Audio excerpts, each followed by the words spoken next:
آیت میں نے تلاوت کی ہے، اللہ تعالیٰ سے دعا ہے اللہ تعالیٰ صحیح طرح سے بات کہنے کی، سننے کی، سمجھنے کی، اور پھر ہم سب کو اللہ تعالیٰ عمل کی توفیق عطا فرمائے۔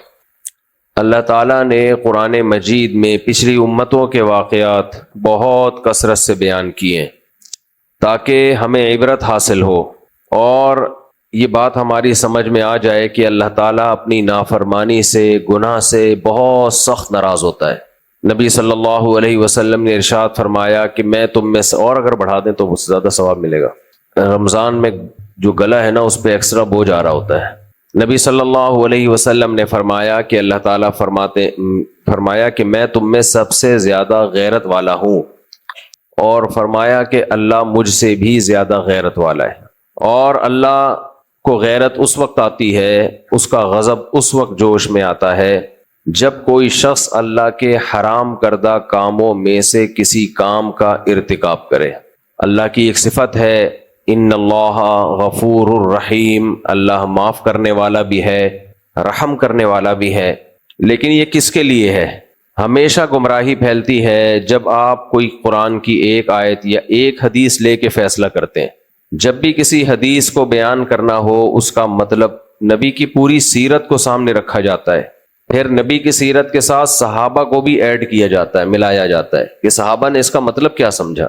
حضرت ابو ذر رضی اللہ تعالی عنہ نبی کے پاس آئے۔ اب اگر آپ ایک حدیث سامنے رکھ کے فیصلہ کریں تو پھر کیا نتیجہ نکلے گا؟ حضرت ابو ذر رضی اللہ تعالی عنہ نے نبی سے عرض کیا، یا رسول اللہ کیا مومن جنت میں جائے گا؟ آپ صلی اللہ علیہ وسلم نے فرمایا ہاں جائے گا۔ حضرت ابو ذر نے فرمایا وَإِن زَنَا وَإِن سَرَقَ، اگرچہ وہ زنا کرے اور چوری کرے پھر بھی جائے گا جنت میں۔ آپ صلی اللہ علیہ وسلم نے فرمایا وَإِن زَنَا وَإِن سَرَقَ، ہاں اگر زنا کرے چوری کرے پھر بھی جائے گا۔ حضرت ابو ذر نے دوبارہ تعجب سے فرمایا زنا وَإِن سَرَقَ، زنا کرے چوری کرے پھر بھی؟ آپ صلی اللہ علیہ وسلم نے فرمایا وَإِن زَنَا وَإِن سَرَقَ، اگرچہ زنا کرے چوری کرے پھر بھی۔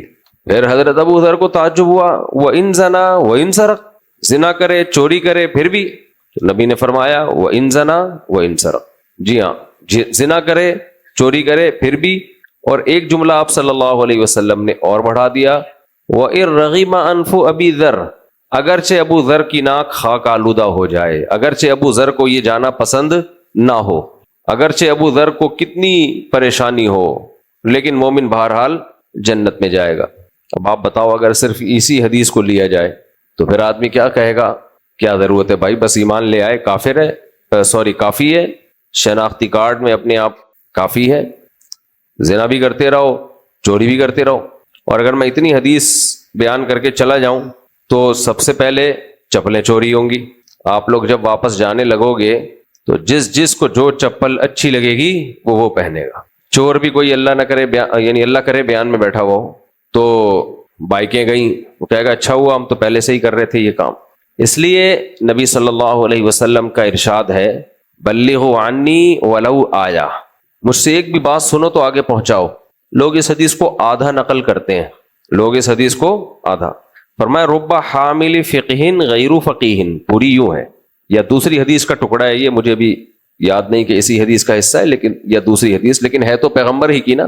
جس پیغمبر نے ایک بات فرمائی تو اسی پیغمبر نے دوسری بات بھی کہی ہے۔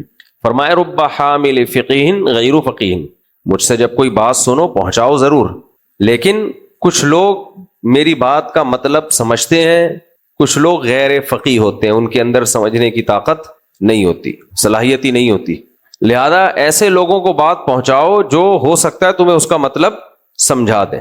اب آج لوگوں نے اس حدیث کو آدھا لے لیا کہ دین کی تبلیغ کے لیے عالم بننا ضروری نہیں ہے، بالکل عالم بننا ضروری نہیں ہے، لیکن حدیث کا مطلب سمجھنے کے لیے عالم اور فقیہ بننا ضروری ہے۔ مطلب غیر عالم سے نہیں پوچھا جائے گا، غیر عالم حدیث پہنچا دے آگے، وہ اپنا چینل بھی کھول سکتا ہے، وہ اپنا کوئی ادارہ بھی کھول سکتا ہے پہنچانے کے لیے، بس مطلب بتانے کی اس کو اجازت نہیں ہے، اپنی طرف سے مطلب بتانے کی۔ مطلب کے لیے اس کو رابطہ کرنا پڑے گا فقہا سے، کیونکہ حدیث میں ہے رب حامل فقہ غیر فقیہ، بہت سے لوگ فقہ کی بات، فقہ سے مراد علم، وہ غیر فقیہ، وہ سمجھنے والے نہیں ہوتے، تو سیکھا کس سے جائے گا دین؟ مسائل کا علم، حلال و حرام کا علم وہ فقہا سے سیکھا جائے گا۔ تو اب آپ دیکھو کہ یہ ہوتا ہی ہے، یہ جو میں نے حدیث سنائی حضرت ابو ذر والی، وَإِن زَنَا وَإِن سَرَقَ، کہ اگرچہ زنا کرے، اگرچہ چوری کرے، پھر بھی جنت میں جائے گا، تو یہ فقیہ کے سامنے پیش کی جائے گی حدیث۔ دو صلاحیتیں اللہ نے کسی کو دی ہوں تو وہ حدیث کا مطلب بتائے گا۔ ایک صلاحیت تو یہ کہ اس کا علم کامل ہو، اسے سیرت کا پتہ ہو، صحابہ کی، تابعین کی، پیغمبر صلی اللہ علیہ وسلم کی، تاکہ اس سے پتہ چلے کہ وہ لوگ اس کا مطلب کیا سمجھتے تھے۔ یہ ہے علم کامل، صرف یہ حدیث نہ ہو سامنے اس کے۔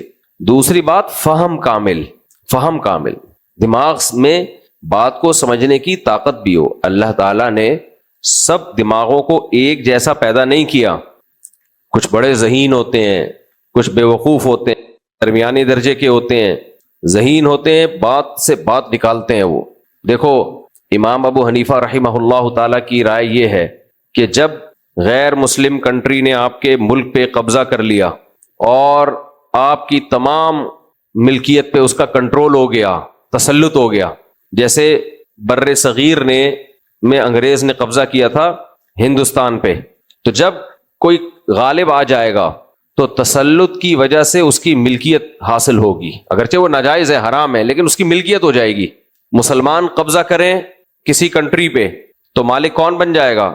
مسلم حکومت۔ غیر مسلم قبضہ کرے تو مالک کون بن جائے گا؟ غیر مسلم۔ بہت سے فقہا کہتے ہیں نہیں بھائی، مسلمان قبضہ کرے تو مالک بنے گا، غیر مسلم قبضہ کرے تو مالک نہیں بنے گا۔ اب کہہ تو دیا یہ، لیکن آگے اس کے مسائل کیا ہوں گے؟ بھائی غیر مسلم نے قبضہ کیا، وہ مالک بن گیا، اگر ہم کہتے ہیں مالک نہیں بنا تو وہ اس میں سے اپنی رعایا کو کچھ بھی دے گا، وہ ناجائز ہوگا اس کے لیے۔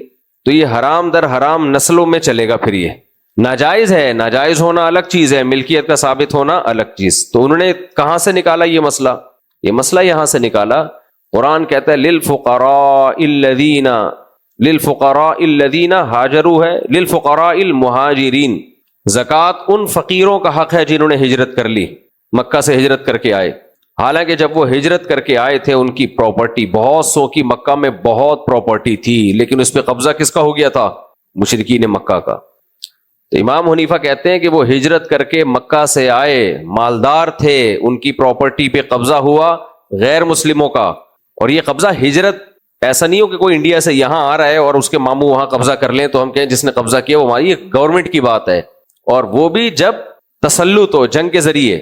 ڈیٹیل ہے اس میں۔ تو امام حنیفہ رحمہ اللہ نے کیا فرمایا کہ بھائی ہجرت کر کے جب آ گئے تو قرآن ان کو فقیر کہہ رہا ہے، للفقراء، جس کی ملکیت میں اتنا مال ہو وہ فقیر نہیں ہو سکتا۔ تو اس سے پتہ چلا کہ قرآن نے یہ مان لیا ہے کہ جو پراپرٹی ان کی ملکیت میں تھی اب وہ ان کی ملکیت میں نہیں ہے۔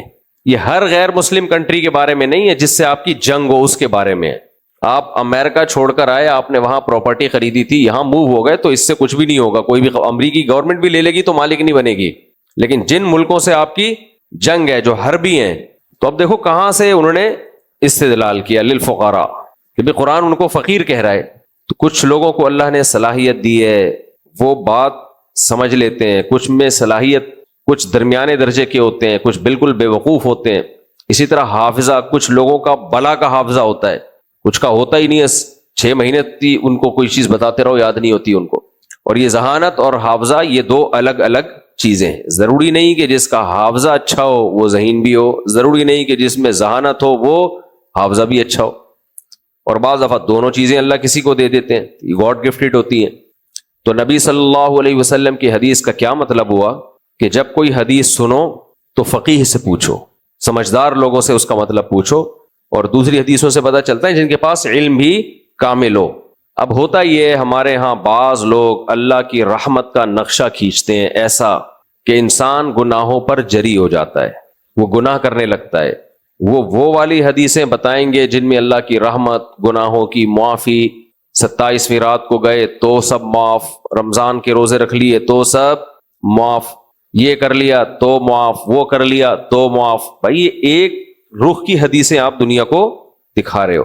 یہ جو حدیث ہے وَإِن زَنَا وَإِن سَرَقَ، اگرچہ زنا کرے، اگرچہ چوری کرے، اس کا کیا مطلب ہے؟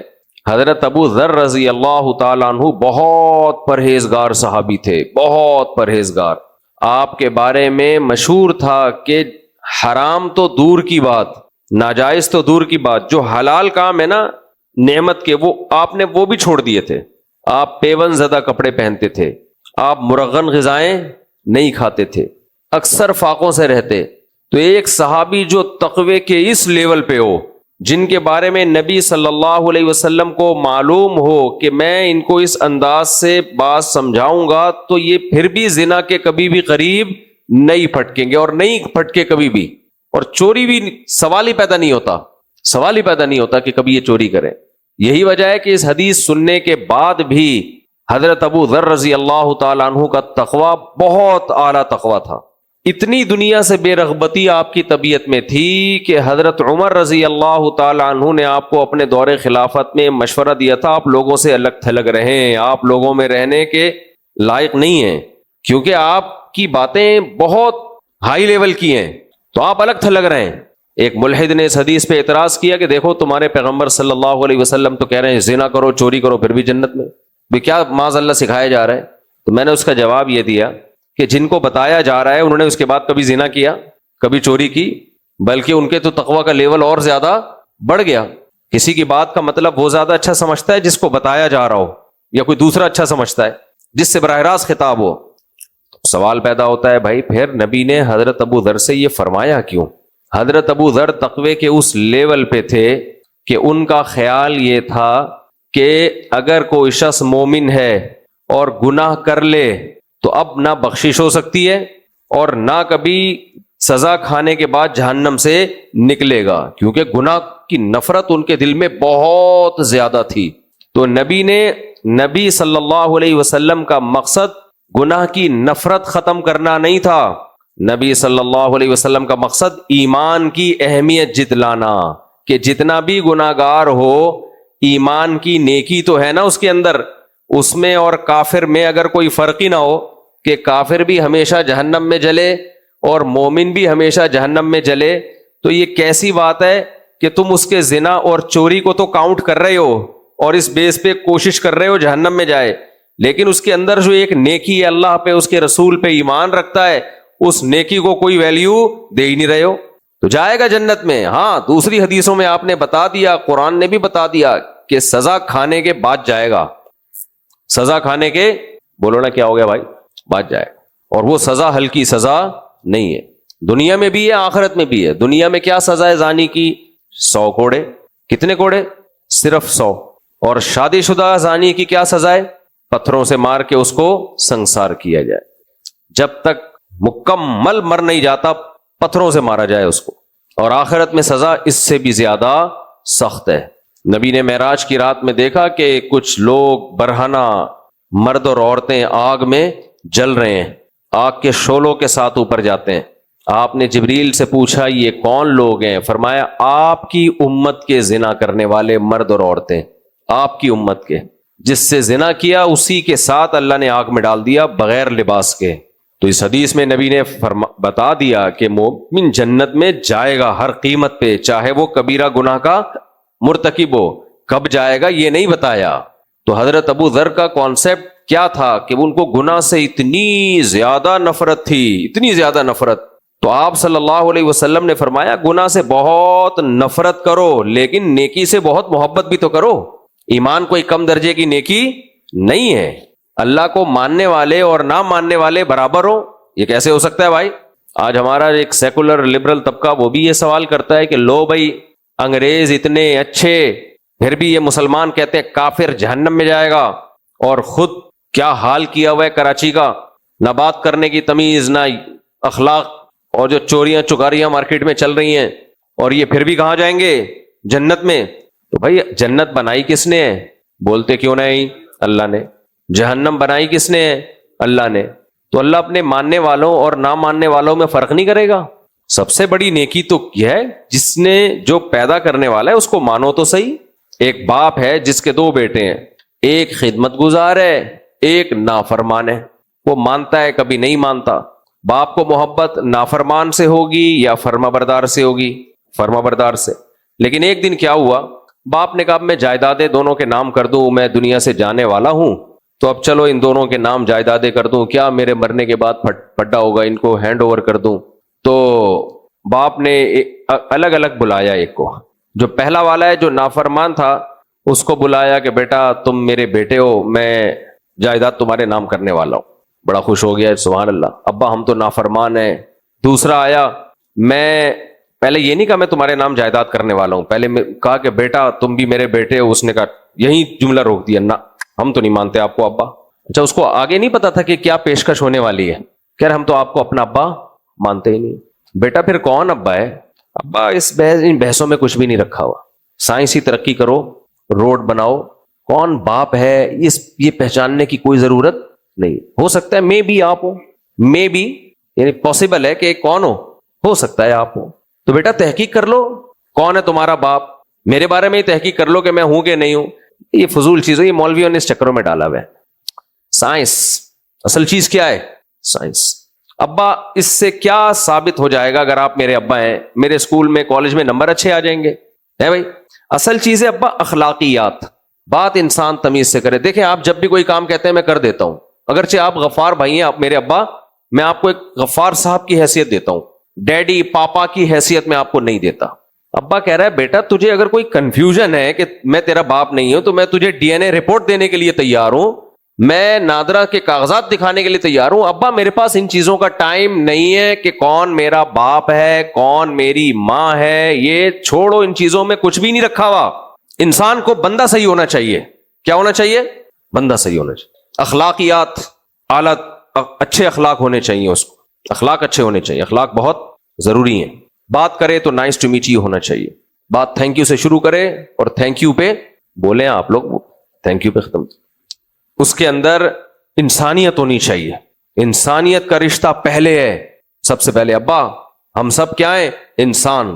ایسے ڈائلاگ, پڑوسی بڑے متاثر ہوں گے اس ڈائلاگ سے, میں اور آپ بڑے متاثر ہوں گے, لیکن باپ کی تو جو غضب غصہ ہوگا نا وہ قابل برداشت نہیں. باپ کہے گا ایکچولی میں تجھے یہ پراپرٹی اپنی کروڑوں کی تجھے دینا چاہتا تھا, لیکن اچھا ہوا تو نے پہلے ہی بتا دیا کہ تو مجھے باپ مانتا ہی نہیں ہے, یا مانتا تو ہے لیکن کنفیوز ہے کہ پتہ نہیں ہے بھی کہ نہیں ہے, یا میرے ساتھ فلاں کو بھی باپ مانتا ہے, کیا کہ ابا آپ بھی ہیں لیکن شاید وہ بھی ہیں. تو باپ فوراً اپنا ارادہ واپس لے لے گا کہ نہیں لے لے گا؟ اب نہیں ملے گی بیٹا تجھے, میں تو تجھے بیٹا ہونے کی بیس پہ دے رہا ہوں, جب تو ہی نہیں مانتا تو بس سے ہی نکل پتلی گلی سے. اب وہ بات تقریر کر رہا ہے بیٹا, ابا وہ نافرمان, وہ چرس پیتا ہے, وہ جو دوسرا بھائی ہے میرا, اس کی جیب سے چرس نکلی تھی, اس نے آپ سے تمیز سے بات نہیں کی. اس دن کتنی بدتمیزی کی آپ سے اس نے, آپ نے کہا یہ کرو, اس نے نہیں کی, اور میں سارا دن خدمت میں مشغول رہتا ہوں, آپ پراپرٹی مجھے نہیں دے رہے. آپ اس کی تقریر سے متاثر ہو جاؤ گے, آپ بولو گے بیٹا بہت سارے لوگ ہیں, ماسی بھی بڑی خدمت کرتی ہے میری, ملازم ہے گھر میں وہ بھی بڑی, میرا ڈرائیور بھی بڑی خدمت کرتا ہے میری, کیا خیال ہے بھائی, اور وہ پڑوسی ہیں ان کا بچہ بھی آ جاتا ہے, انکل کوئی کام ہو تو بتائیں. اماں کے علاوہ سب کیا, استغفر اللہ, یعنی اماں بھی خدمت کرتی ہیں. ایک تو میرے منہ سے پتہ نہیں کیوں غلط غلط چیزیں ایک دم سے نکل آتی ہیں. تو یہ تو سارے خدمت کر رہے ہیں, تو نے تھوڑی زیادہ کر لی تو پیسے لے لے خدمت کے, کچھ کیا خیال ہے, بتا دے کمیشن کتنا بنتا ہے. اگر میں ملازم رکھتا اور میری اتنی خدمت کرتا تو کتنی تنخواہ ہوتی, وہ میں تجھے دے دیتا ہوں. بھائی ملازم رکھتے تو وہ اتنی خدمت کرتا تو اس کی کتنی تنخواہ ہوتی, تو وہ اتنی میں تجھے دینے کے لیے جو پیسے بنتے ہیں بتا دے. پراپرٹی نہیں ملے گی بھائی, پراپرٹی اولاد میں ٹرانسفر ہوتی ہے. تو اب وہ جتنی مرضی تقریریں کرے, میں بہت اچھا اور وہ بہت گندا, بھائی باپ ان تقریروں سے متاثر بولو نہیں. جنت اللہ نے بنائی, جہنم اللہ نے بنائی. اللہ کہتے ہیں میں نے اپنوں کے لیے, یہ وارث بنیں گے جنت کے میرے بندے, میرے جو میرے ہیں, جو مجھے مانتے ہیں. کافر نے کیا کیا, وہ نائس پرسن بن گیا. وہ کیا بن گیا؟ انہوں نے اپنی روڈیں صحیح کر لیں تاکہ لوگوں کو قبض ختم کرنے کے لیے انہوں نے میڈیسن ایجاد کر لی.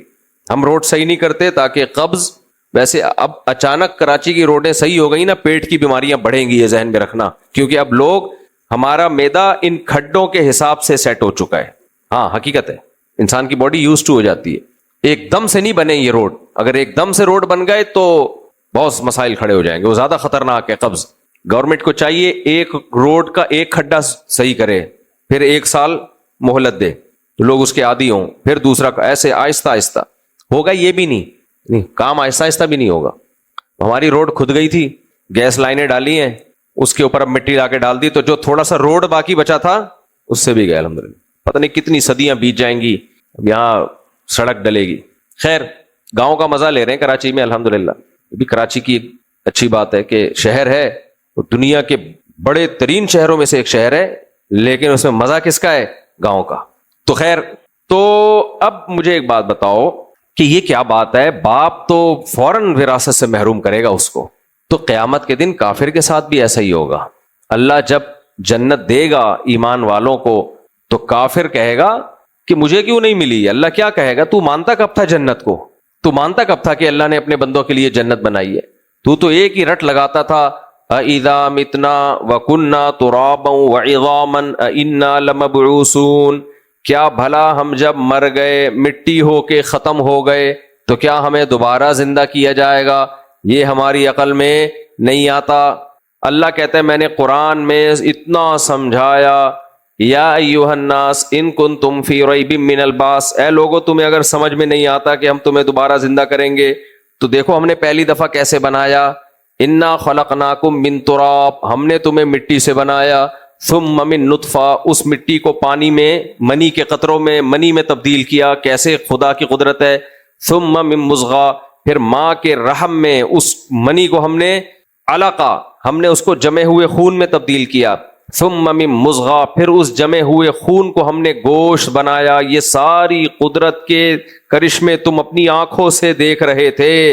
اور پھر ثم نخرجکم طفلا فکسونا العظام لحما, ہڈیاں بنائی, ہڈیوں پہ گوشت چڑھایا, آنکھیں, ناک, کان, دل, دماغ, جگر, سب چیزیں بغیر کوئی مزدور کے سارے کام ہو رہے ہیں. فیکٹری میں پورا چلتا پھرتا روبوٹ تیار ہو رہا ہے, سچی مچی کا روبوٹ تیار ہو رہا ہے, بے جان روبوٹ نہیں ہے, اس میں جان ڈالی. اور ثم نخرجکم طفلا, پھر بچہ بنا کے پورا تیار کر کے تمہیں ہم دنیا میں لے کر آئے. اور جیسے ہی دنیا میں لائے ہیں, ماں کی چھاتیوں میں دودھ کے جو چشمے جاری کر دی. وہی روٹی سے بچے کی آنکھ بنتی ہے, وہی روٹی سے بچے کی ناک بنتی ہے, وہی روٹی سے بچے کا دماغ بنتا ہے, اسی سے اس کے لنگس بنتے ہیں, اسی سے دانت, سب کچھ. اور کمال ہے, ادھر بچہ مارکیٹ میں آیا, اسی روٹی سے دودھ بننا شروع. یہ ساری قدرت کی چیزیں اپنی آنکھوں سے دیکھتے تھے.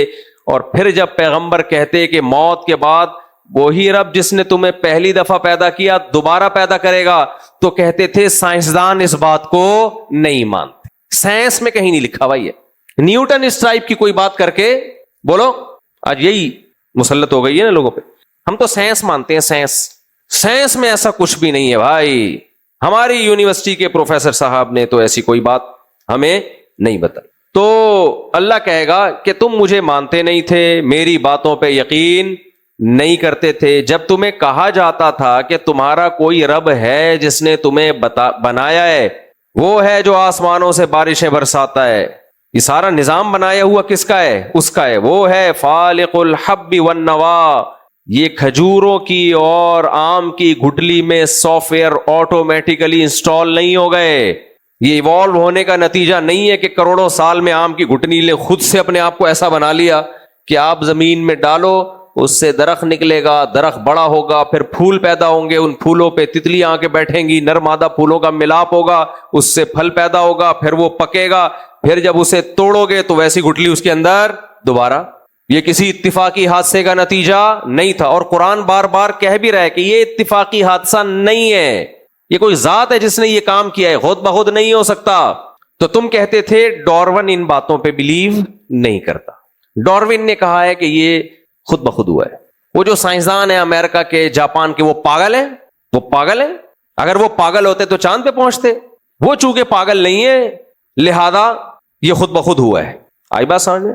تانے بانے دلیل کے کیسے ملاتے ہیں. چونکہ فرانس, امریکہ, جاپان کے سائنسدان پاگل نہیں ہے. پاگل نہ ہونے کی دلیل کیا ہے؟ پاگل چاند پہ پہنچ سکتا ہے, یقیناً پہنچ سکتا ہے بیٹھے بیٹھے. خیالات کی دنیا میں سب پاگل کہاں پہنچے ہوئے ہیں؟ چاند پہ. سچی مچی میں پاگل چاند پہ نہیں پہنچ سکتا. ہاں کوئی کسی پاگل کو راکٹ میں بٹھا کے بھیج دے تو ایک الگ بات ہے, خود سے نہیں جا سکتا. تو خود سے نہیں جا سکتا بھائی. تو کہہ رہے ہیں وہ پاگل تھوڑی ہیں, وہ پاگل تھوڑی ہیں جو چاند پہ پہنچ گئے اور ابھی مریخ پہ پہنچنے کی باتیں ہو رہی ہیں, پلاٹنگ ہو رہی ہے. وہ ریاض ملک ہے نا بحریہ ٹاؤن والے، ریاض ملک سے رابطہ ہو رہا ہے، بھائی تو پروجیکٹ بنا مریخ پہ. تو جب وہ پاگل نہیں ہے تو انہوں نے کہا ہے، انہی کا ارشاد ہے ان سائنسدانوں کا کہ یہ خود بخود کروڑوں خربوں سال میں آٹومیٹیکلی یہ سب کچھ ہوا ہے. تو کیسے غلط ہو سکتے ہیں؟ تو اللہ کہے گا جب موت کے بعد دوبارہ زندگی دے گا نا کہ اب یہ جنت بھی جا کے انہی سے لو. اور اللہ قرآن میں کہتا ہے کہ میں کہوں گا تم تو کہا کرتے تھے کہ ہم تمہیں دوبارہ زندہ نہیں کر سکتے. انی جزیتہم الیوم بما صبروا. دیکھو جنہوں نے میری باتوں پہ یقین کیا، یہ اندھی تقلید نہیں ہے، یہ اندھا یقین نہیں ہے. دلائل میں غور کر کے جو اس طرح کر سکتا ہے وہ ہر طرح کر سکتا ہے. جب اس کے پیغمبر، اس کے نمائندہ، اس کے سلیکٹڈ لوگ کہہ رہے ہیں جن کو اس نے نمائندہ بنایا اور نمائندہ بنا کے دلائل سے ثابت کر دیا کہ یہ واقعی میرے پیغمبر ہیں، کسی کی بات جب اس کا سفیر بیان کر رہا ہو تو اس کو ویلیو دی جاتی ہے کہ نہیں دی جاتی؟ اور کہاں یہ ثابت ہو گیا تھا کہ یہ خود بخود بنے ہیں؟ یہ تو نظریات تھے، ہوائی باتیں تھیں، کوئی پروف تھوڑی ہے ان چیزوں کے، کوئی ثبوت نہیں ہے. ایک خیالات کی دنیا ہے کہ میں بھی شاید ایسا ہوا ہو، شاید ایسا ہوا ہو. اور ان خیالات کی دنیا کو اللہ نے غلط ثابت کر دیا 9 مہینے میں انسان کے پیٹ میں بچہ بنا کے، کہ بچہ کروڑوں سال میں نہیں بنتا، پانی میں یہ تصرفات 9 مہینے میں کمپلیٹ ہو جاتے ہیں. کیسے آم کی گٹلی بھائی خود بخود بن گئی یار؟ کیسے خربوزے کے بیج خود بخود بن گئے؟ ایک معمولی سا خربوزہ خود بخود نہیں بن سکتا. اس کا بیج کی بات کر رہا ہوں کہ اس میں اتنے خاندانی سافٹ ویئر کے ایسے اس کی بیل نکلے گی، پھر پھل نکلیں گے، پھر جب آپ اس پھل کو کاٹیں گے اسی کے اندر وہی بیج. کوئی انسان کر کے تو دکھائے. قرآن کہتا ہے ما کان لکم ان تنبتوا شجرہا